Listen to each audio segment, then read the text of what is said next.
दुनिया में कहीं नहीं होता कि if you have assets beyond means. Asset beyond means का मतलब ये है कि आपकी फ़र्ज़ करें 50,000 रुपये महीने की तनख्वाह है और आपके पास 30 लाख के असासे हैं, या आपकी महीने की 1 लाख तनख्वाह है और आपके पास जो है 50,000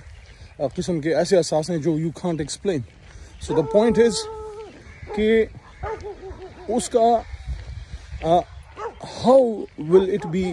क्लैरिफाइड कि हलाल का एक हराम का है। तो पहले जो लॉ था और जो दुनिया में लॉ है एंटी करप्शन का, मनी लॉन्ड्रिंग का, वाइट कॉलर क्राइम्स जिसको कहते हैं, वो ये है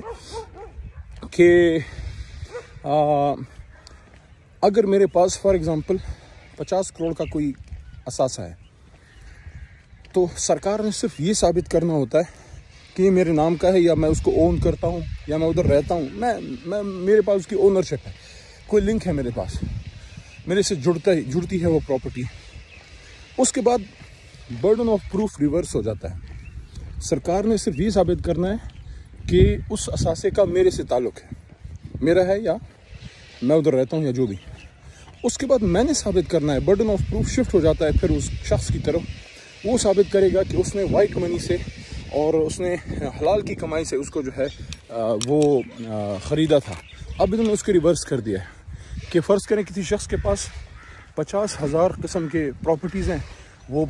1 अरब रुपए की प्रॉपर्टी में रहता है, उसके पास बैंक में 4-5 अरब रुपए हैं, तो उसने नहीं साबित करना कि हलाल का है, सरकार ने ही साबित करना है कि हराम का है। आप मुझे बताएं कोई चोरी का ट्रेस छोड़ता है?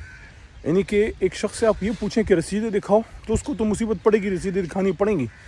लेकिन अगर एक शख्स ने 30-40 साल में, 25-30 साल में पावर कॉरिडोर्स में रह के, उससे सियासतदान नहीं, कोई ब्यूरोक्रेट है, कोई जज है, कोई जर्नल है, कोई सियासी आदमी है, कोई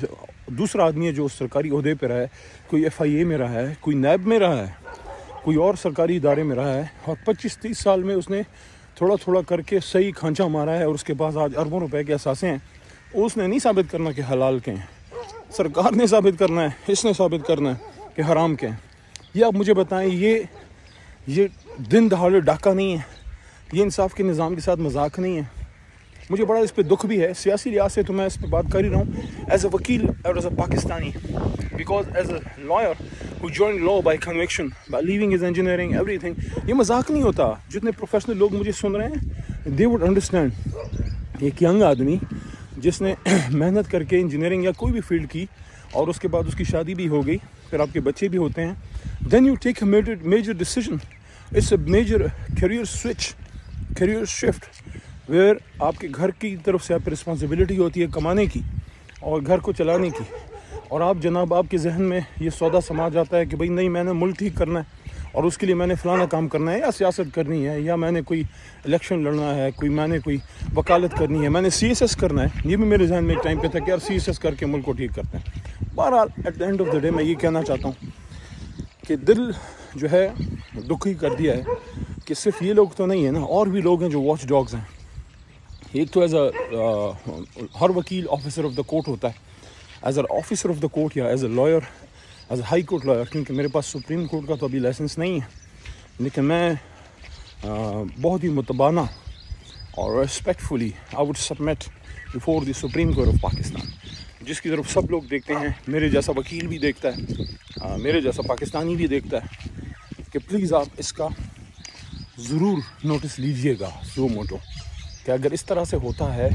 तो हम तो एज अ पार्टी जाएंगे इसके ख़िलाफ़। हम तो हमारी तो कन्विक्शन है ना जी, हमारी तो जमात ही इंसाफ के नाम पे बनी है, तो हम तो जाएंगे। लेकिन मैं समझता हूँ कि तमाम लॉयर कम्युनिटी बिलूम, लेकिन मोहतरम और काबिल सद एहतराम honourable supreme court of Pakistan, मैं समझता हूँ कि अगर वो मुनासिब समझते हैं तो आई वुड रिस्पेक्टफुली सबमिट कि this is an apt case of which suo motu notice should be taken, must be taken, because हम अल्लाह रसूल के नाम पे बना हुआ मुल्क है और हम तो ए दिलुहु अक़रबु लित्तक़वा। सब्सक्राइब करें और बेल दबाएं ताकि कोई खबर रह न जाए।